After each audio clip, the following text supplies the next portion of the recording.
Class 11th, Chapter 2, Indian Economy from 1950 to 1990s। पिछले chapter में हमने देखा था कि इंडियन इकोनॉमी की स्टेट क्या थी during the British Raj, and we saw the host of issues with the various sectors of economy. If you remember, I told you that time that in the agriculture sector, the productivity was very low, the population pressure on the agriculture was very high, और ऐसे time पे agriculture का जो contribution Indian economy के लिए होना चाहिए था वो बिल्कुल नहीं हो पा रहा था, बिकॉज समहाउ जो ब्रिटिशर्स का मेन टारगेट था वो कहीं ना कहीं पूरी तरीके से सक्सेसफुली थे कि they converted India as the exporter of raw material for their own emerging industries, and India को उन्होंने अपने लिए एक मार्केट प्लेस तो बना ही लिया था, और इस मार्केट प्लेस को बनाने के लिए उन्होंने इंडिजिनस इंडस्ट्रीज को डिस्ट्रॉय कर दिया था. So even in the manufacturing sector we were not doing good. Service sector का हाल तो वैसे भी बुरा था. इंफ्रास्ट्रक्चर सेक्टर में भी हमने देखा कि what they did, they went on for the selective developments, जैसे कि रेलवे को डेवलप किया. डेवलपमेंट का रीजन ये नहीं था कि इंडिया को डेवलप करना है. डेवलपमेंट का रीजन एक सिंपल सा था कि उनको जो हिंटरलैंड्स, मतलब बेसिकली जो दूर दराज के गांव वगैरह थे, वहाँ पे जो भी रॉ मटेरियल प्रोड्यूस हो रहा था वो जो उसको हम ईजिली पोर्ट तक ले जा सके ताकि हम ब्रिटेन को दे सके, एक्सपोर्ट कर सके. ठीक है. सो तीनों ही सेक्टर्स में प्रॉब्लम थी. 15 अगस्त 1947 को हम आज़ाद हो गए, और जब हम आज़ाद हो गए तो Indian government inherited a fractured economy, and economy जो ज़्यादा डेवलप कर सकती थी लेकिन बिल्कुल नहीं की थी. इंफ्रास्ट्रक्चरल डेवलपमेंट्स बिल्कुल नहीं थे. There were a host of problems in all the sectors. तो ऑब्वियस सी बात है कि Indian government had to take the steps to bring the improvement to this sectors. इन सेक्टर्स में इम्प्रूवमेंट करने की कोशिश करेंगे, और इन सेक्टर्स में अगर इम्प्रूवमेंट करना है तो मैं इन सेक्टर्स के इश्यूज जानूंगा, इन सेक्टर्स की प्रॉब्लम जानूंगा, और तभी उस पर काम करना शुरू करूंगा. इंडियन गवर्नमेंट ने उसको करना शुरू किया, लेकिन उस चीज़ को करने से पहले एक इम्पॉर्टेंट सवाल था गवर्नमेंट के आगे, to take the key economic decision. Key economic decision कि हमें किस तरीके की इकोनॉमी फॉलो करनी है. अब यहाँ पे एक सिंपल सी चीज़ समझना, कभी भी अगर मुझे इकोनॉमिक डिसीजन लेना है तो मुझे 3 चीज़ों पे डिसीजन लेना पड़ेगा. What to produce. तो इंडियन गवर्नमेंट के सामने एक सवाल था, what kind of final goods and services I am going to produce in the economy. What kind of goods and services I am going to produce in the economy. Goods भी produce करने हैं, services भी produce करनी है. Then produce कैसे करना है, what should be the way out, whether I should be going for the labor intensive industries, whether I should be going for the capital intensive industries, कैसे produce करना है. तीसरी चीज, डिस्ट्रीब्यूट कैसे करना है, किसके लिए बनाना है, because that will ultimately decide my distribution. और इस चीज के लिए उनको डिसाइड करना था the model of economic development या फिर द मॉडल ऑफ इकोनॉमी जो वो फॉलो करना चाहते थे. 3 ऑप्शन थे हमारे आगे. हम कैपिटलिस्ट इकोनॉमी बन सकते थे जैसे कि यूएसए. हम बन सकते थे सोशलिस्ट इकोनॉमी. मैं आऊँगा अभी आपको इसको बारे में आपको बताऊँगा. सोशलिस्ट इकोनॉमी बन सकते थे जैसे कि erstwhile USSR, that is Russia, या फिर हम मिक्स्ड इकोनॉमी फॉलो कर सकते थे, इन दोनों को कंबाइन करके. कैपिटलिस्ट के बारे में बात करते हैं कि capitalist how he is going to decide what to produce. Capitalist का एक ही पर्पज होता है, that is he wants the profit. तो जो भी प्रोडक्शन के डिसीजंस होते हैं वो इस बेसिस पे लेते हैं कि वहाँ कहाँ से उनको मैक्सिमम प्रॉफिट मिल सके. सो अगर साइकिल की ज़्यादा डिमांड है तो वो साइकिल प्रोड्यूस करेंगे, कार की ज़्यादा डिमांड है तो वो कार को प्रोड्यूस करेंगे. So what to produce, that is completely depend upon this question. Profit कहाँ से है, हाउ टू प्रोड्यूस, दूसरा सवाल। अब यहाँ पे they have to make a choice of the technology, किस टाइप की इंडस्ट्रीज वो सेटअप करना चाहते हैं। दो type of industries they are concerned, एक होती है labour intensive industries. Labour intensive मतलब जहाँ पे that is going to be needing the more labour, so employment ज़्यादा होगा, या फिर कैपिटल इंटेंसिव इंडस्ट्रीज जहाँ पे मशीन का रोल ज़्यादा होता है। तो या तो लेबर का रोल ज़्यादा है तो ज़्यादा लेबर चाहिए तो हम ज़्यादा एम्प्लॉयमेंट प्रोवाइड कर सकते हैं, तो लेबर इंटेंसिव इंडस्ट्रीज, या फिर मशीन का रोल हो ज़्यादा होगा तो in that case we will be needing more capital to invest for the purchase of machines, लोग भले कम लगेंगे तो that will be the this capital intensive industries। तो ये डिसीजन वो लेते हैं ऑन द बेसिस ऑफ कहाँ से इनका प्रॉफिट अगेन मैक्सिमाइज हो सकता है, हाउ टू डिस्ट्रीब्यूट। तो ऐसे केस में they are interested in producing those things जहाँ से उनको ज़्यादा प्रॉफिट मिले। तो ऑब्वियस सी बात है जिन लोगों की परचेजिंग पावर ज़्यादा होगी वो उनके लिए प्रोड्यूस करना चाहेंगे ताकि उनको खरीदते समय सोचना ना पड़े, और ऐसे लिए ये गरीब जनता के लिए प्रोड्यूस नहीं करना चाहेंगे।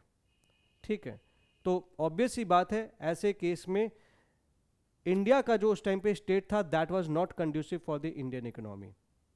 कैपिटलिस्ट इकोनॉमी में अगर हम जाते तो कहीं ना कहीं जो हमारी ज़्यादातर जनसंख्या थी वो बहुत गरीब थी, तो capitalist economy was not suitable.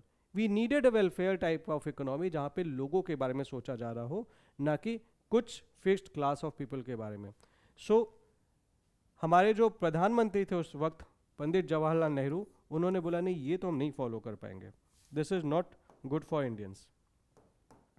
फिर एक और ऑप्शन था, सोशलिस्ट पैटर्न फॉलो कर लें जो कि रशिया फॉलो करता था। अब लेकिन वहाँ पे इशू था, व्हाट इज, पहले समझ लेते हैं what is the socialist pattern. Here the production is not for the profit, production is primarily for the welfare. Here state owns the means of production, जितनी भी चीज़ें हैं वो स्टेट ओन करता है। अगर मैं ऐसे प्रॉपरली सोशलिस्ट इकोनॉमी की बात करूं, the private property is non existent. Private property होगी नेशनलाइज कर देंगे, कुछ भी प्राइवेट नहीं है, सब गवर्नमेंट का है। But it has its own problem. क्या प्रॉब्लम थी इसकी?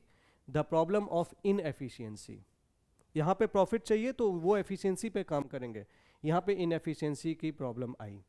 जैसे कि यू हैव एन एग्जाम्पल, जैसे कि रशिया में जो फार्मर्स थे what they used to do, अब उन्होंने उगाया लेट्स से कि एप्पल उगाया, तो सड़े और ख़राब एप्पल भी अच्छे एप्पल के साथ पैकेज में बंद करके एक्सपोर्ट कर देते थे। मार्केट में जाने दो, उनका तो कुछ जा नहीं रहा, तो उनका कुछ भी स्टेक पे नहीं था। और ऐसे इस चीज़ के चलते व्हाट हैपेंड कि सोशलिस्ट इकोनॉमी इसके अपने इश्यूज पैदा हो रहे थे। तो पंडित जवाहरलाल नेहरू ने डिसाइड किया that we should be going for the mixed economy. हमें मिक्स्ड इकोनॉमी की ज़रूरत है जहाँ पे हम प्राइवेट सेक्टर भी और गवर्नमेंट सेक्टर भी साथ साथ चल सके, with the government sector guiding the private sector कि आपको क्या काम करना है। And that is why he looked upon this model for the development of India. So final choice was made that we should have a mixed economy, and this was reiterated by Industrial Policy Resolution of 1948, even the DPSP, that हम mixed economy model follow करेंगे। And चूँकि उस time पे country का development भी होना ज़रूरी था, for that the government of India और द प्राइम मिनिस्टर ही set up the planning commission, जिसके चेयरमैन प्राइम मिनिस्टर ही थे। ठीक है, प्लानिंग कमीशन।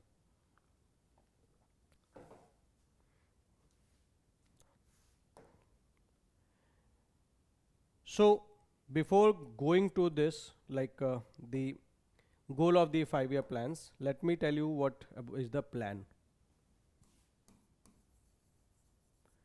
प्लानिंग कमीशन का काम ये था कि उसको प्लान बनाना था देश की डेवलपमेंट के लिए।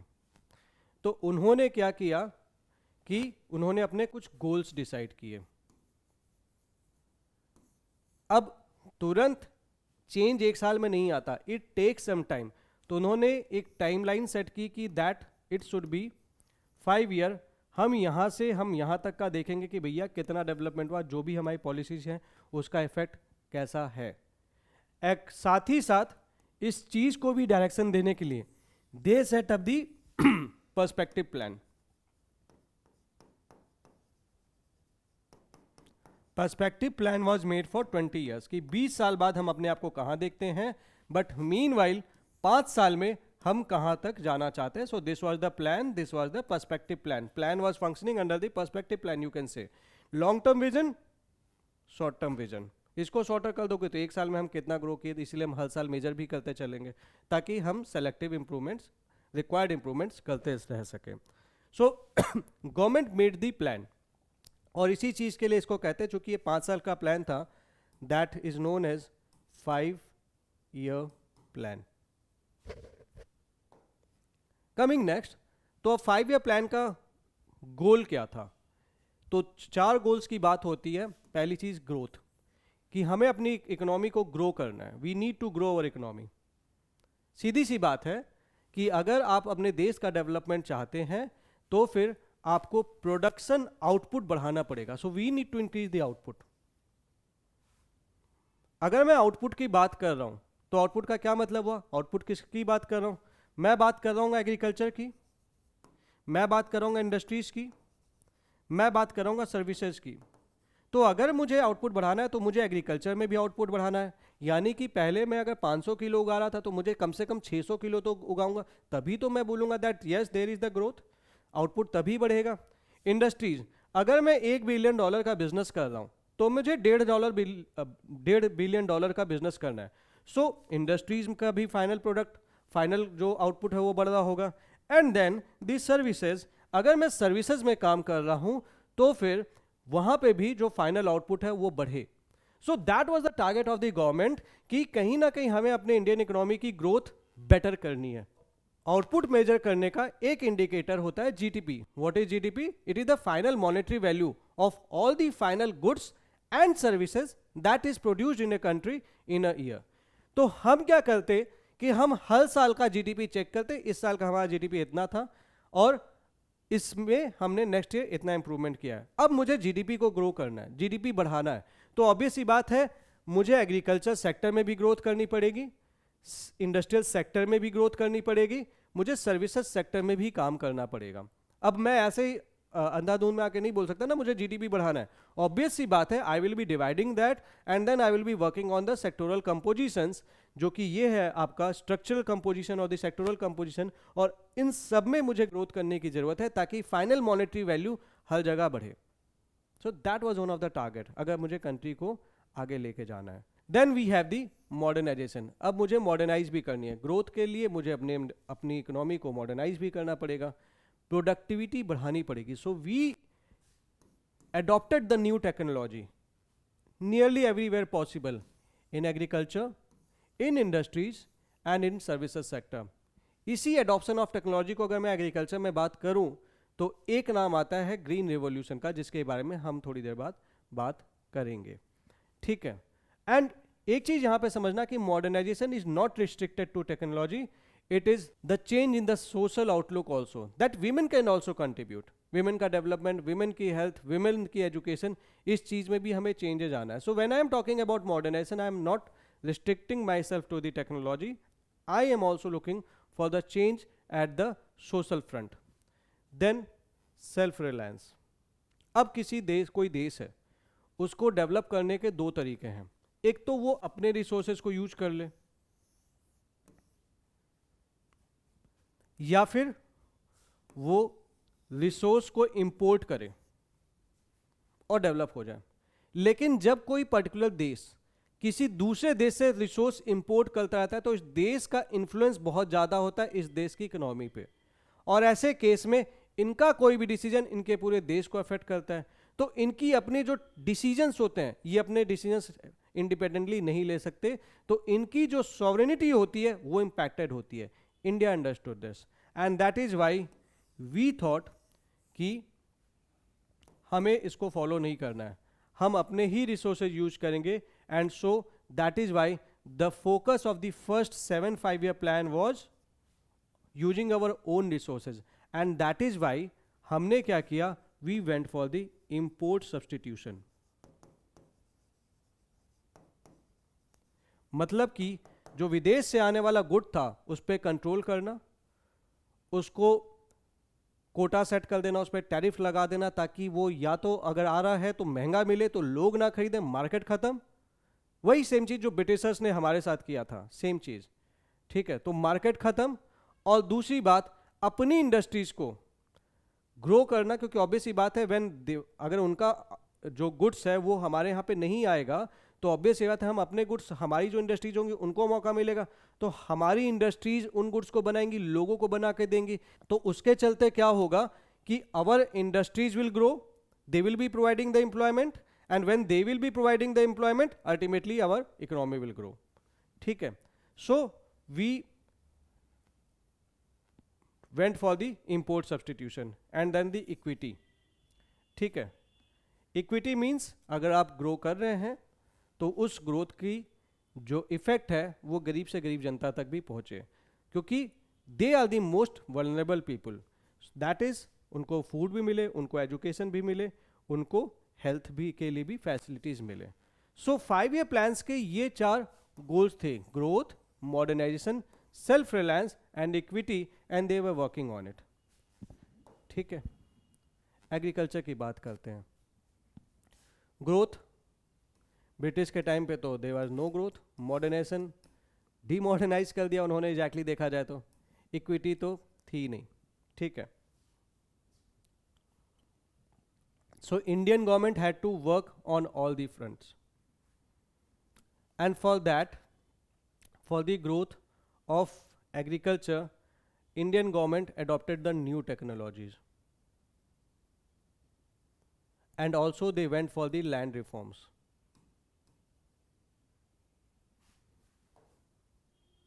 ठीक है, तो अब हम समझ लेते हैं कि ब्रिटिश के टाइम पे क्या क्या इश्यूज थे, इंडियन गवर्नमेंट ने उसके लिए क्या क्या स्टेप्स लिए। ब्रिटिश के टाइम पे the earlier land tenure system was exploitative. We had the zamindars, we had the jagirdars. तो वो they use to collect the rent from the actual tillers of the land. जो लोग उगा रहे थे उनसे वो रेंट कलेक्ट करते थे, तो उनके पास कुछ बचता नहीं था। ठीक है, and so this led to low productivity, क्योंकि ये कितना भी उगा लें, वो कितना भी प्रोडक्शन कर ले, अल्टीमेटली सब कुछ चला जाना है, तो उनके पास कोई इंसेंटिव बचता ही नहीं था कि वो और मेहनत कर सके प्रोडक्टिविटी के लिए। फर्दर इनके साइड से कोई इन्वेस्टमेंट नहीं आता था, तो इनके साइड से भी इन्वेस्टमेंट नहीं है, इसके पास कोई झील ही नहीं है, तो ultimately what they will do, बस जैसे काम चल रहा है चलने देना था। ठीक है, और इस चीज के चलते we had the scarcity of food in India, we had the food crisis, और हमें फूड इंपोर्ट भी करना पड़ा था यूएसए से इसके इफेक्ट के चलते 1960s में। ऑल्दो उसके बाद फिर उसके सॉल्यूशंस के लिए as a green revolution has come.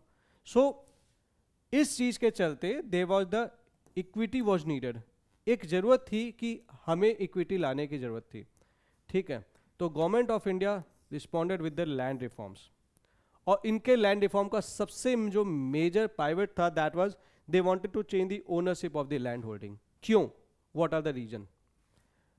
Ownership change करने का एक रीजन ये था, like if I change the ownership, let's say, तो basically the funda is land to the tiller. जो उगा रहा है लैंड उसके पास होना चाहिए, जो उगा नहीं रहा उसके पास लैंड करेगा क्या? बिकॉज जमींदार के पास तो कोई इंसेंटिव था नहीं। अब ये जो टिलर्स थे इनके पास भी कोई इंसेंटिव नहीं था, हम क्यों एक्स्ट्रा हो गए? लेकिन एक बात सोच के देखो, if it is your own land, when it is your own land, तो आपको पता है कि अगर आप एक्स्ट्रा ग्रो करेंगे तो आपको बेनिफिट होगा, आपके बच्चे बीबी बच्चों को खाना होगा, मिल सकता है, तो उस एक्स्ट्रा बेनिफिट के लिए फिर आप काम कर लोगे अगर आपके पास पैसे होंगे। और अगर आप मेरे पास पैसे नहीं है और गवर्नमेंट मुझे सपोर्ट कर दे तो मैं वो लोन भी लेना चाहूंगा ताकि मैं और उगा सकूं, एटलीस्ट इनके क्लचेस से तो बाहर निकलूंगा। So with that thing in mind they went for the land reforms. ठीक है, और उसके लिए to give the land to the tillers, what they did, इन्होंने पहली चीज तो लैंड सीलिंग एक्ट लगाया। ठीक है, तो लैंड सीलिंग फिक्स कर दिया गया कि आपके इतना ही लैंड होगा, बाकी गवर्नमेंट ले लेगी, and they then distributed it to the tillers. ठीक है, second thing, they abolish the intermediaries. तो इंटरमीडिएट्स को अगर इन्होंने हटा दिया तो उसके चलते क्या हुआ, they were freed from the exploitation of zamindar. तो लगभग 200 लाख टेनेंट्स वर फ्रीड, और फिर एक टारगेट सेट किया गया कि इनको लैंड प्रोवाइड करना है so that they can contribute to the productivity in agriculture. ठीक है, but again this had the issues, there were legal loopholes, जिसका फायदा आपको पता ही पहले से चलता है, अभी भी चलता है। जो लैंड ओनर्स थे उन्होंने क्लेम करना शुरू किया that we are the actual tillers, इनको हटाया, खुद लग गए काम पे, एटलीस्ट ऑन द रिकॉर्ड तो ये दिखा दिया, पैसे वैसे खिलाए। करप्शन भी बहुत होता है, आपको पता ही है, उस टाइम तो डिजिटाइजेशन भी नहीं था, तो करप्शन भी बहुत हुआ, होता ही आया है। ठीक है, तो land owners they claim to be the self cultivators. Court cases के चलते अगर गवर्नमेंट ने कोई कुछ ऑर्डर पास किया तो कोर्ट में लेके चले जाते थे, तो डिले हो रहा था। उस दौरान उन्होंने क्या, they transfer the land to the relatives, और ये बहुत आसान था, पैसा देना है, काम हो जाना है, और ये बहुत इसलिए बहुत ज़्यादा आसान था, तो ultimately the case become infructuous. तो this didn't become very successful except in Kerala and West Bengal, क्योंकि गवर्नमेंट डिटरमाइंड थी यहाँ की कि हमें लैंड टू द टिलर्स पहुंचाना है। ठीक है,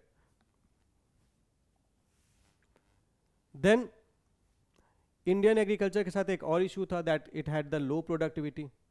लो प्रोडक्टिविटी क्यों, because we were using the low technology, infrastructure अच्छा नहीं था, इरिगेशन फैसिलिटीज अच्छी नहीं थी, एंड मानसून के ऊपर कहीं ना कहीं हमारी जो एग्रीकल्चर थी वो डिपेंडेंट ही थी, जाहिर सी बात है। इस चीज़ के सॉल्यूशन के लिए we had the green revolution in India. What we did, we introduced high yielding variety seeds, primarily of wheat and then later on then rice. ठीक है, these are the Mexico seeds of wheat. I mean to say the Mexico से like these seeds were imported and इनकी जो productivity थी वो बहुत ज़्यादा थी। ठीक है, फूड क्राइसिस के बाद गवर्नमेंट ऑफ इंडिया ने इस पर वर्क करना शुरू किया। अब हाई यील्डिंग वैराइटीज को they require a fix proportion of fertilisers, pesticides and irrigation facilities.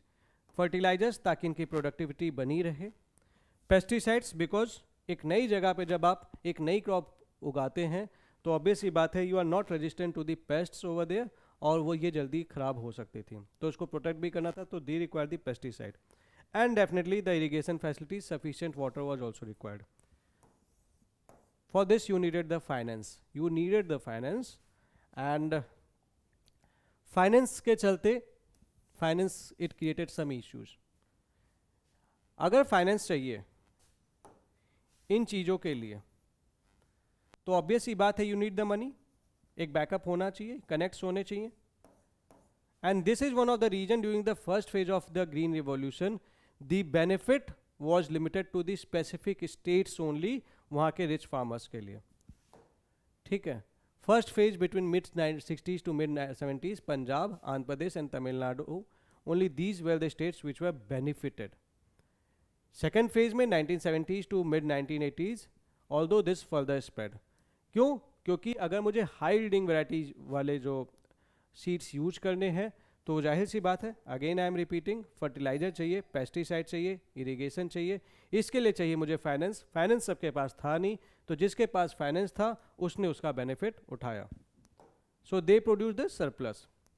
But एक इफेक्ट इसका ये जरूर है कि we had the self sufficiency in grains. ठीक है, देन द बेनिफिट, तो ग्रीन रिवॉल्यूशन के चलते we had the marketed surplus, मतलब जितनी चीज़ें हमें उगानी थी उससे ज़्यादा हमने उगाया, क्योंकि प्रोडक्टिविटी बढ़ गई।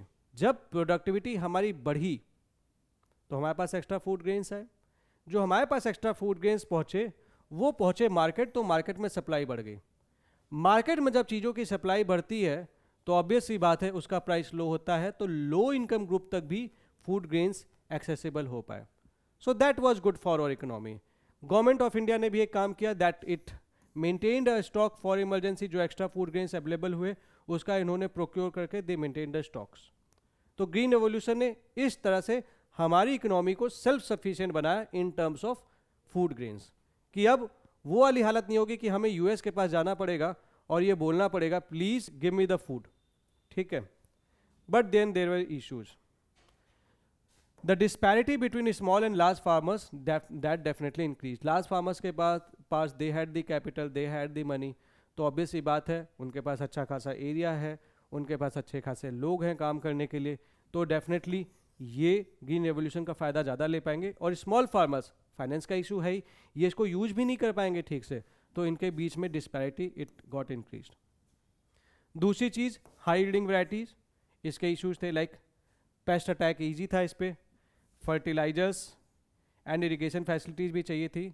तो ऑब्वियस ही बात है कि स्मॉल फार्मर्स के पास ये चीज़ें मतलब उनके लिए यूज करना थोड़ा मुश्किल था, लार्ज फार्मर्स के लिए इनको यूज करना आसान था. गवर्नमेंट ने डेफिनेटली लेकिन स्टेप लिया कि that they started providing the loan at low interest rate and even they started providing the subsidised fertilisers etcetera, और इसके चलते कहीं ना कहीं इनको भी फ़ायदा हुआ.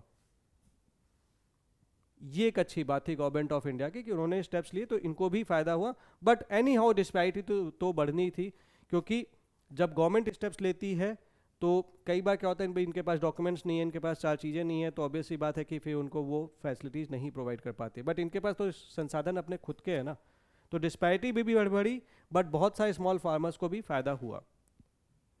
ठीक है. Now this created a debate over the subsidies now. ठीक है. Why the need of subsidy, सबसे पहला तो सवाल ये आता है why there was the need of subsidy.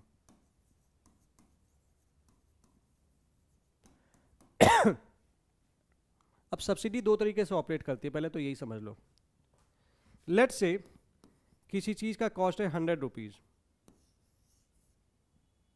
ठीक है. फार्मर है जिसके पास इतने पैसे नहीं कि 100 रुपए का सामान ले सके, तो गवर्नमेंट क्या करेगी, बोलेगी एक काम करो तुम 100 रुपए का खरीद लो, बट हम तुम्हें 60 रुपए का हम तुम्हारे अकाउंट में डाल देंगे, तो तुम्हें नेट यो 40 रुपए का पड़ेगा. But this again has a problem, क्योंकि तुम्हारे पास 100 रुपए तो थे ही नहीं खरीदने के लिए, होते तो तुम भाई बल्ले बल्ले कर रहे होते.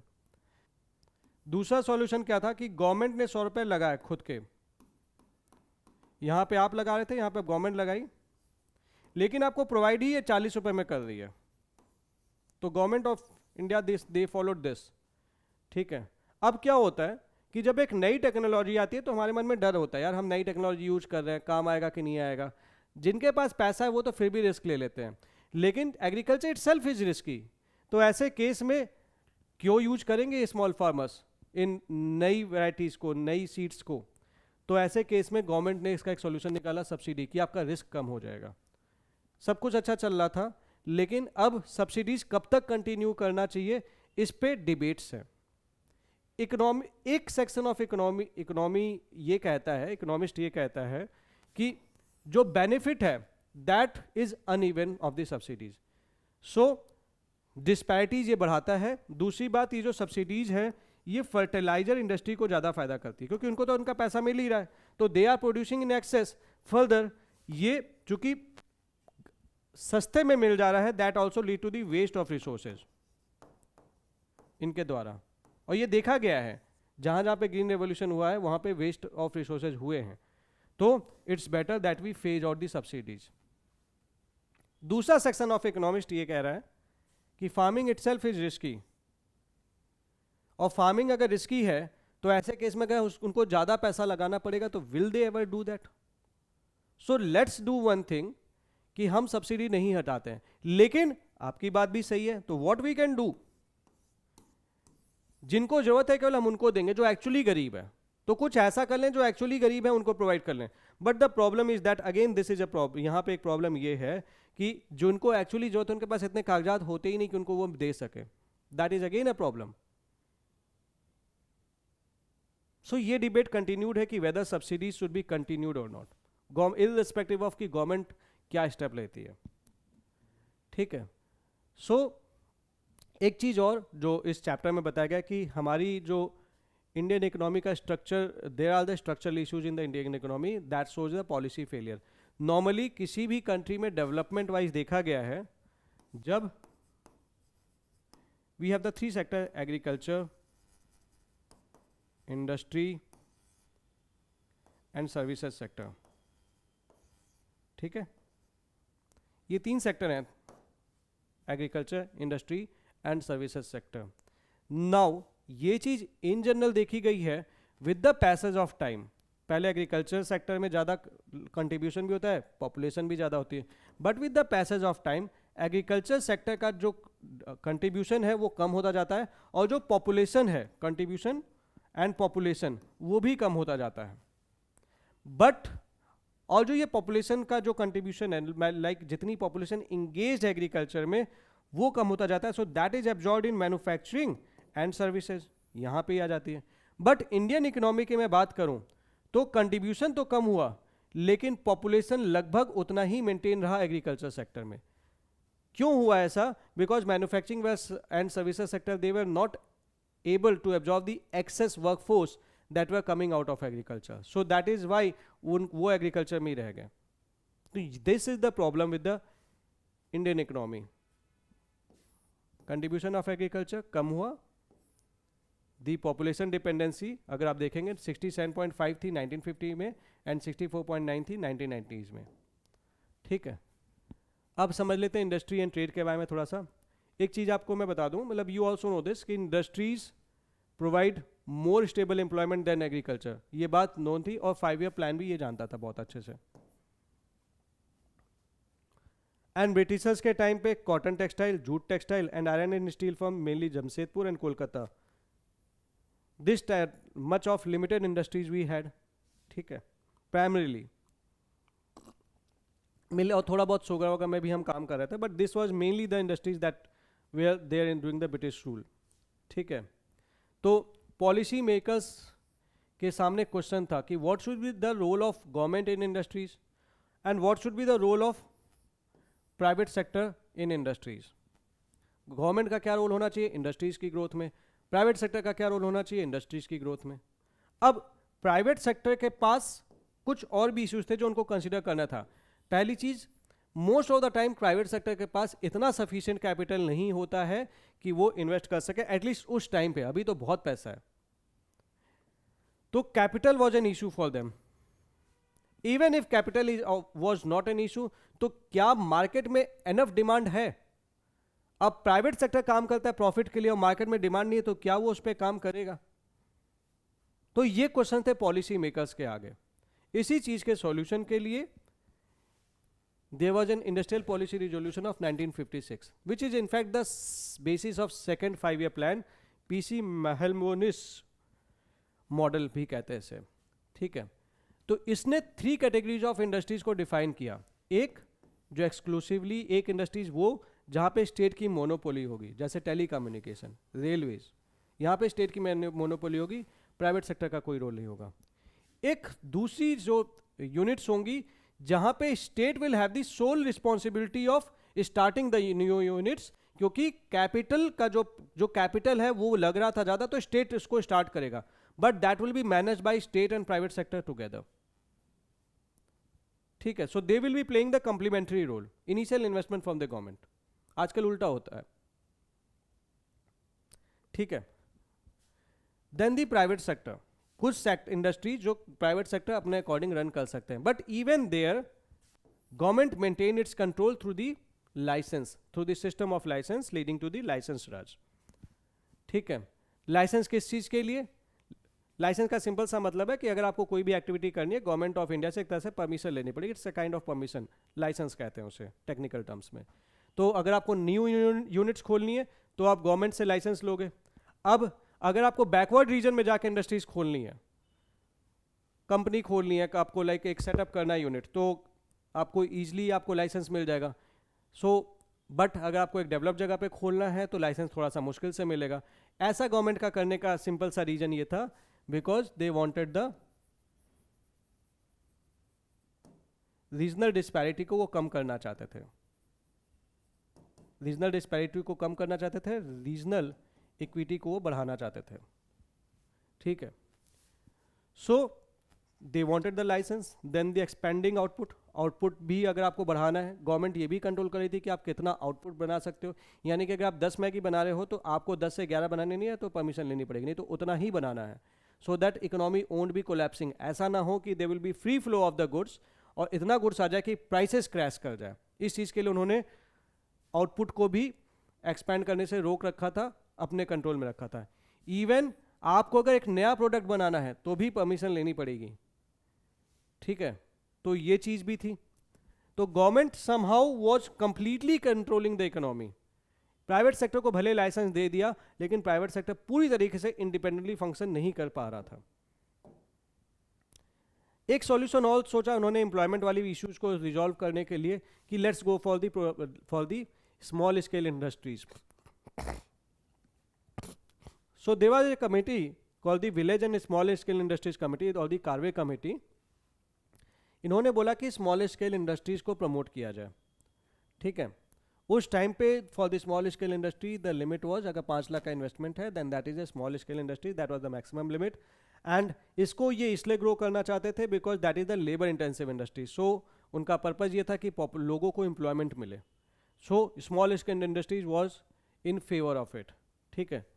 सो to protect a number of products were reserve for these industries. अब ये स्मॉल स्केल इंडस्ट्रीज हैं, अब सेम प्रोडक्ट अगर बड़ी बड़ी कंपनीज बना रही होंगी तो फिर उनको कंपटीशन मिलेगा, उनका प्रोडक्ट सस्ता होगा, क्वालिटी वाइज भी बेटर होगा। तो इसको प्रोटेक्ट करने के लिए और एम्प्लॉयमेंट को मेंटेन रखने के लिए what they did, many products were reserve for them, ठीक है। एक्साइज ड्यूटी भी इनके लिए कम लगती थी और लोअर इंटरेस्ट रेट पे इनको लोन प्रोवाइड किया गया ताकि स्मॉल स्केल इंडस्ट्रीज ग्रो करती रहें। That was mainly to ensure कि एम्प्लॉयमेंट हमारा बेटर रहे इंडिया में। Then in terms of trade also we follow the import substitution policy during 1950s to 1990s and our economy was earlier inward looking. Why was there was the reason, समझना इस चीज को। we had India,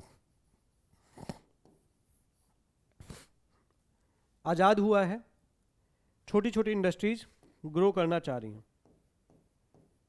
अब ये छोटी industries grow करना चाह रही हैं, इनके पास उतनी अच्छी टेक्नोलॉजी भी नहीं है, इनके पास इतना अच्छा बेस भी नहीं है, इनके पास इतना अच्छा मार्केट भी नहीं है, लेकिन ये ग्रो करना चाह रही हैं, दे वांट टू ग्रो। ऐसे केस में अगर फॉरेन से सब कुछ आ जाए तो ये तो कभी ग्रो नहीं कर पाएंगे। तो इनको प्रोटेक्ट करना है तो मुझे क्या करना पड़ेगा, इनको प्रोटेक्ट करना है तो मुझे इस फ्लो ऑफ गुड को स्टिफल करना पड़ेगा, रोकना पड़ेगा, तभी तो ये ग्रो करेंगी। स्लो ही ग्रोथ होगी, एकदम से आके एकदम जंप तो मारेगा नहीं। उस चीज के लिए they went on for the import substitution because they wanted to protect the domestic firms as government knew these domestic firms cannot compete with the MNCs, simple sir. And so they went for the tariff and quota to limit the import. Tariff, imported goods पे उन्होंने tax लगाना शुरू किया। अब imported goods पे अगर आप tax लगाओगे तो जाहिर सी बात है वो डोमेस्टिक मार्केट में महंगा हो जाएगा, और जब वो डोमेस्टिक मार्केट में महंगा हो जाएगा तो कंज्यूमर उसे खरीदना नहीं चाहेगा, लेकिन कंज्यूमर को तो अपना जो कुछ ना कुछ तो खरीदना है उसके अगेंस्ट में, तो फिर वो डोमेस्टिक फर्म्स का सस्ता प्रोडक्ट खरीदेगा, सिंपल।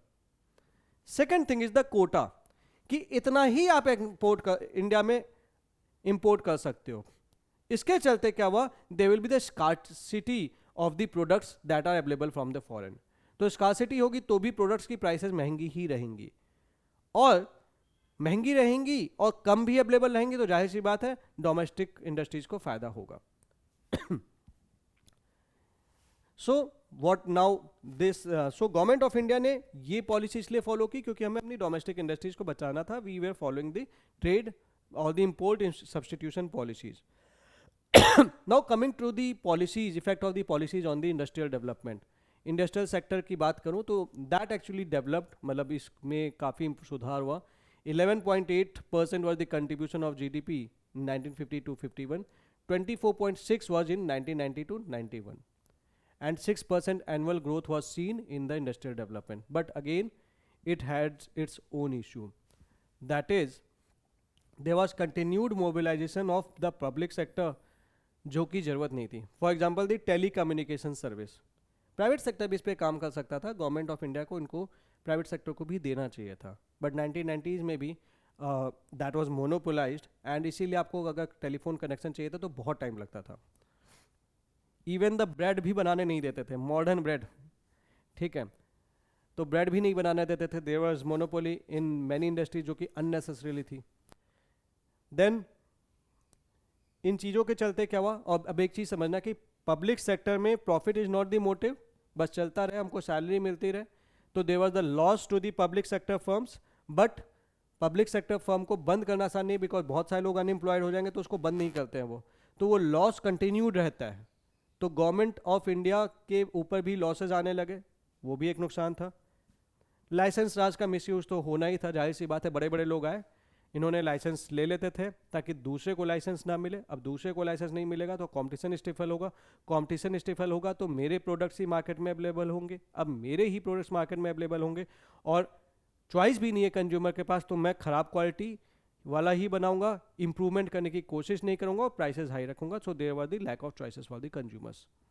तो लाइसेंस राज का मिसयूज, और ये तो ऑब्वियस ही बात है, करप्शन से बहुत ईजी हो जाता है। ठीक है, मिनिस्टर्स के साथ बैठ जाइए, ब्यूरोक्रेट्स के साथ बैठ जाइए, थोड़ा सा पैसा दीजिए, काम हो जाएगा, दूसरे को मौका नहीं मिलेगा if you are a big shot. ठीक है, then the foreign trade, again foreign trade के लिए जब इनको ओपन इंडियन गवर्नमेंट को होना चाहिए था तो वो टाइमली ओपन नहीं हुई। ठीक है, so there were no choice of consumers, so there were the captive market by the domestic industries, तो वो भी बहुत अच्छा इंडियन इकोनॉमी के लिए साइन नहीं था। सो प्राइसेस, क्वालिटी कम, प्राइसेस ज़्यादा, और इस चीज़ों के चलते there were a host of problems that Indian economy was facing and it needed the changes, and that is why during 1991 the Indian economy went for the massive reforms. You would commonly known them as LPG reforms, which will be taken up when we take up the chapter 3, which is the next chapter of Indian economy. So मेरी आपको सलाह ये है कि इन chapters को बहुत ध्यान से पढ़ते रहना. You will be able to make the sense of why the economic policies are in the way that it is today. ये आप तभी समझ पाएंगे जब आप ये समझ पाएंगे कि हुआ क्या था पास्ट में, ये चीज़ आपको वो बताता है. सो मिलते हैं आपसे chapter 3 of class 11th of Indian economy, which is LPG reforms. Thank you very much.